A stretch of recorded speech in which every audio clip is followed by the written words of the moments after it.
Mr. Nipa Seth, Mr. Utpal Seth, distinguished dignitaries, my dear friends, ladies and gentlemen. It is my great pleasure to virtually participate in this event focusing on the Indian debt capital market. I am glad that the Trust Group has given an excellent platform for bringing in perspective and expertise from diverse stakeholders of the capital markets. This would help investors to deliberate and explore opportunities emerging in the bond market of India's vibrant economy. India is the fastest growing economy, and today India is one of the important economy in the world. We stand at 5th position in the world now. We are ahead. As far as the UK is concerned, today we are ahead to UK. On 75th year of independence, we begin an ambitious journey towards holistic development and become Atmanirbhar Bharat. That is really strong Bharat, stable Bharat, decisive and transparent government is the key to achieve dream of our Honorable Prime Minister Modi ji of making India a $5 trillion economy by 2025. The infrastructure development is the key driver for achieving this dream. The Union Budget 2022-23 has given a massive push to the infrastructure sector by allowing rupees 111 lakh crores through National Infrastructure Pipeline over 2025. The focus of the Prime Minister Gati Shakti National Master Plan for multimodal connectivity to economic nodes. It is transformative approach for economic growth and sustainable development.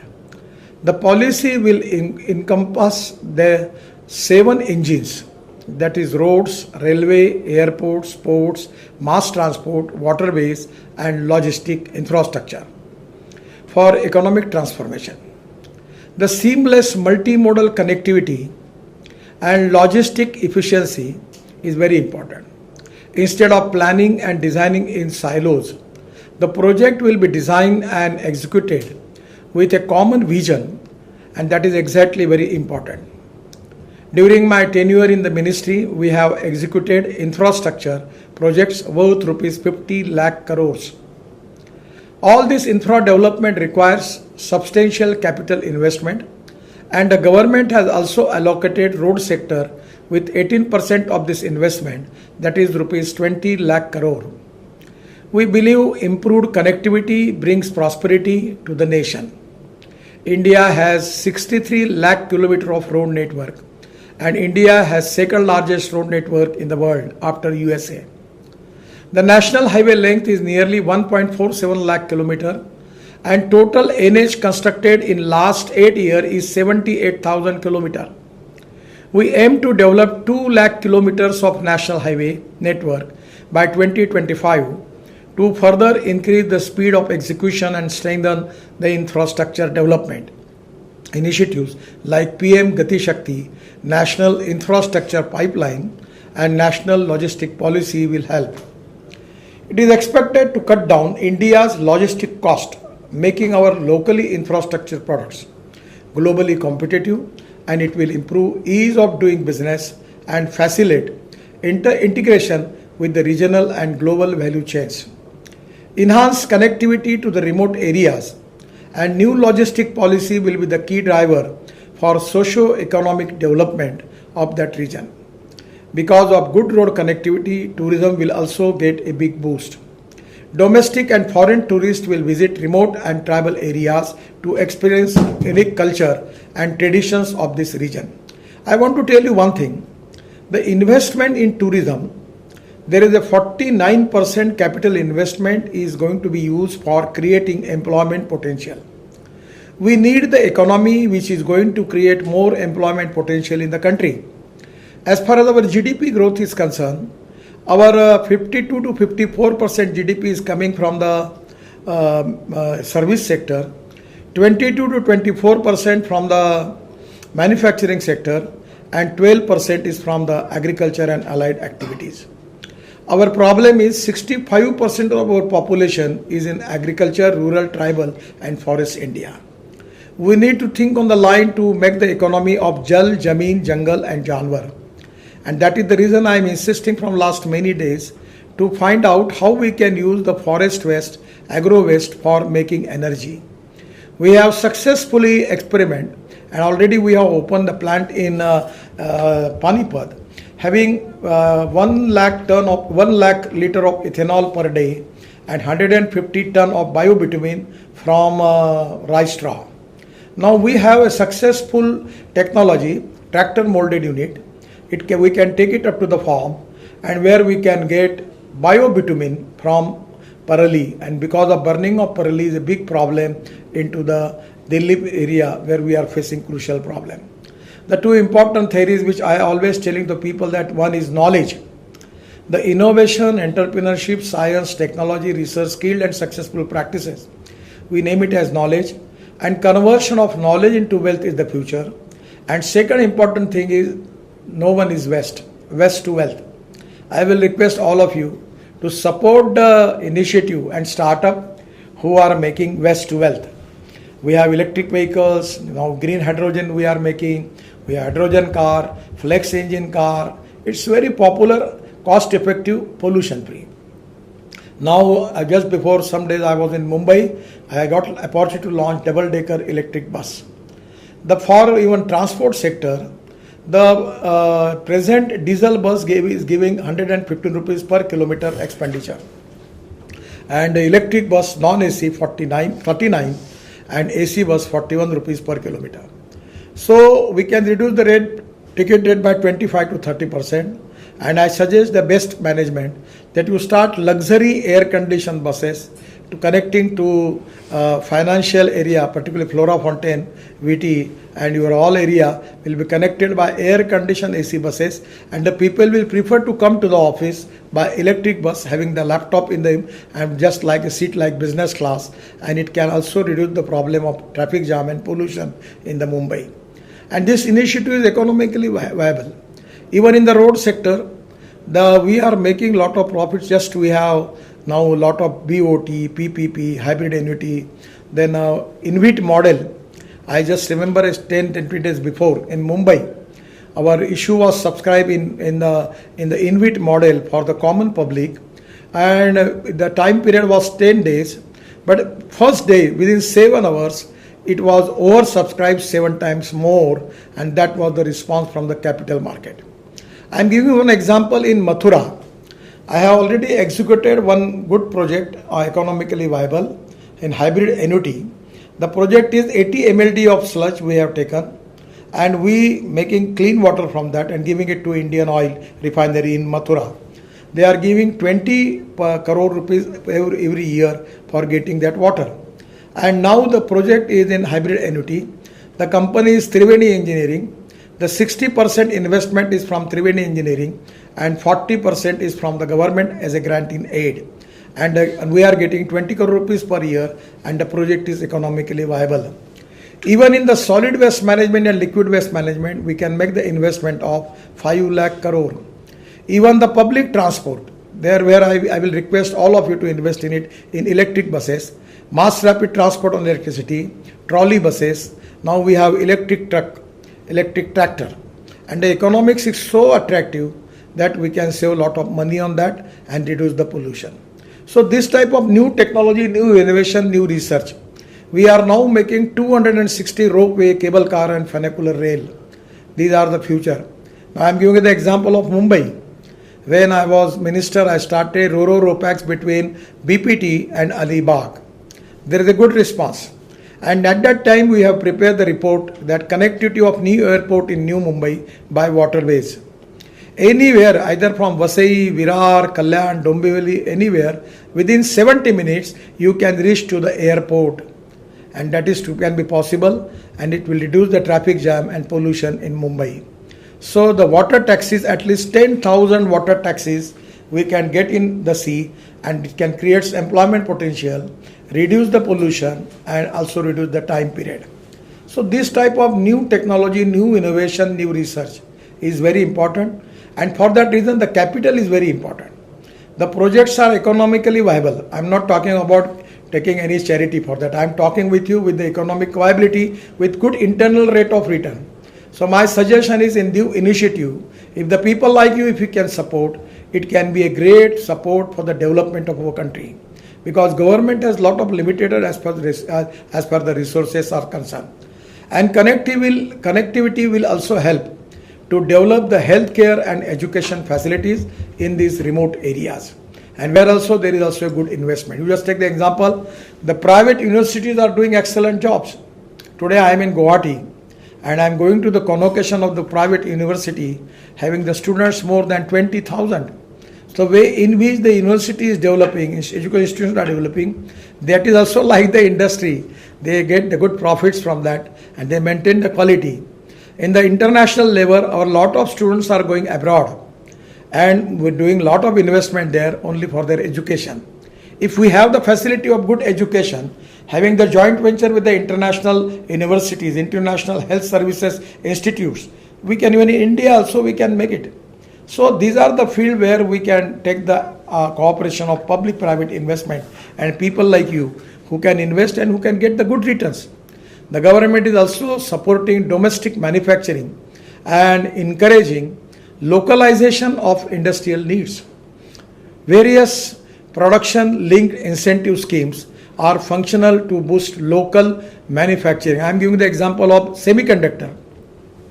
We have the import of crude oil of 16 lakh crore and we are expecting the import of computer hardware, electronic hardware of 25 lakh crore. We have now already we have got a mobile phone, laptop, everywhere. Even today we are facing the shortage of semiconductors. So there is a huge profitability and huge economic viability is there. And these are the fields which are very important for the future of our country. So we must work together to bring the concept of economic nationalism and we are committed to provide basic infrastructures towards affordable houses, clean water, primary health care, education and accessible mass public transport for our citizens. We wish to bring cultural shift amongst the mindset of the people. Road safety, land discipline, concern for environment, use of sustainable construction material and alternative fuels are being encouraged. The Indian highway infrastructure is developing at a rapid pace. The world is amazed with the speed of execution of infrastructure projects, especially the expressway and access control corridors, connectivity. All economic nodes of the country have put us on the fast track of economic progress. From a very low construction rate of 4 km per day, we have now reached around 40 km per day. This is a world record. We have 6 world records in this year and this is also one of the world record for the fastest road construction per year, per day. And we have made few more world records. Now the construction of 75 km single lane bituminous concrete road in the record of 105 hours and 35 minutes. This stretch is on NH 53 of Amaravati Akola section in Maharashtra. Laying of highest quality of dense bitumen over road length of 50 km single lane in 100 hours at Delhi Vadodara Expressway project in state of Gujarat. Construction of 2.5 km long 4-lane cement concrete road in 24 hours near Vadodara in Gujarat. Laying of 26 km long single lane bitumen road at Solapur Bijapur section of NH 52 in just 21 hours. The Nagpur Metro and NHI constructed longest multi-layer double-decker viaduct of 3.2 km between 3 metro stations. These achievements give us recognition not only in India but in the whole world. Our ministry wishes to improve ease of doing business in highway sector and some of the initiatives are awarding projects only when 90% land is acquired. Resolving the land acquisition issues through Descoping and Dispute Resolution Board has been set up, resolving pending disputes through one-time settlement process. Refinancing HAM projects having COD, awarding financial closure within one working day to concessionary. Lenders and benchmarks are there. Interest rate are annuities linked to market rates. Increase in number of payment milestones. Relaxation in technical and financial eligibility criteria for road tunnel projects and this would facilitate participation of small or entry-level contractors. During 2014, there were around 400 road projects worth rupees 3,85,000 crores, which were stuck because of multiple reasons. Due to such issue in the infrastructure sector, investors had lost confidence in the infrastructure sector. But it is a good for you that I want to tell you, we resolved the issues and we saved the Indian bankers from the NP of 3 lakh crores. Our ministry has resolved all these issues and saved banks from an NP around 4 lakh crores. This got back the confidence of investors in this sector. Our government, under the National Monetization Pipeline, plans to monetize asset worth rupees 6 lakh crore, from which funds can be raised for construction and development of NHAI, and also NHAI has the largest share of 27% under the National Monetization Pipeline. There is a very good news for the investors and common people that we have just launched InvIT bonds, and we already I have tell you about the success story of that, which already got listed on NSE and BSE stock exchange on 28th October 2022. And this 7 times over subscription is giving us a positivity and confidence, and it is really a great thing from the investor, which they have lot of belief on us. Earlier, only big institutional investors were allowed to invest in InvIT bonds. Now, InvIT bonds will offer opportunity to small retail investors to participate in the growth of our country by investing a minimum of rupees 10,000, and it can be a common man like compounder, constable, journalist, government servant, retired people, pensioner people, they can invest in it. And we have reserved 25% of the InvIT bonds for retail investors. Now we are planning to increase this limit to 50%. They will get returns of 8.5% per year as compared with the fixed deposit. You just compare it. And every monthly they will get the return, and which can be credited to their accounts on a monthly basis. InvIT bonds are very credible financially instrument for investment. InvIT bonds carry AAA rating, which assures about the quality and credibility of these bonds. This is a great opportunity for retired citizens and salaried people to invest and get healthy returns while driving growth of our nation. The common Indian person collectively has the power to shape our future and achieve the goal of making India a superpower. I am really happy. With these words, I am giving my thanks to all of you. Without your cooperation, we cannot fulfill our goal. We need support from investors, support from bankers, and already the lot of foreign funds, pension fund, insurance funds, they are interested to invest in the infrastructure of India. But I will request all of you as a stakeholder that you plan new models, new instrument, come to me. We are very positive and considerable, and we will take your help and taking money from the Indian market and giving benefits to the common man. For that reason, it is really a great opportunity for me to interact with you. I am really happy to interact with you. I am giving my all best wishes to all of you and for this conference. I am in Guwahati. Presently, I am taking the review of Northeast projects, and that reason it was difficult for me to attend personally there. Once again, I am giving my all best wishes to all the delegates, your trust group, and all the stakeholders. And once again, I request all of you to please consider your investment for infrastructure in India. That is not only giving you only profit to you, but that is your contribution for development of new India. To make Indian economy number 1 fastest growing economy in the world, and we can make India as number 1 economy in the world. You are going to create more employment potential for the people, and that is the dream of our government to eradication of the poverty by creating more employment potential in rural, agriculture, tribal, and the forest area. The technologies are available, and the people like you, if you can invest in that project, it can be a great thing for the development of our country in the backward area. I am really happy. I am giving my all best wishes to all of you. Once again, thank you very much. Namaskar. I sincerely thank Honorable Minister to spare this time. He is of course known for the kind of road projects and the infrastructure which is built in the country.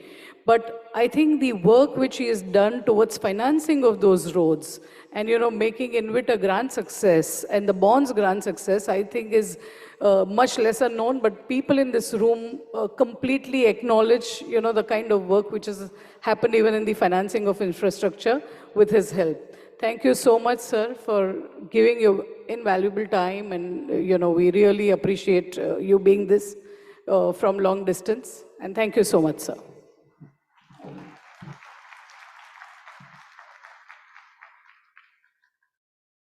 I will now invite Utpal Sheth to come here. Recording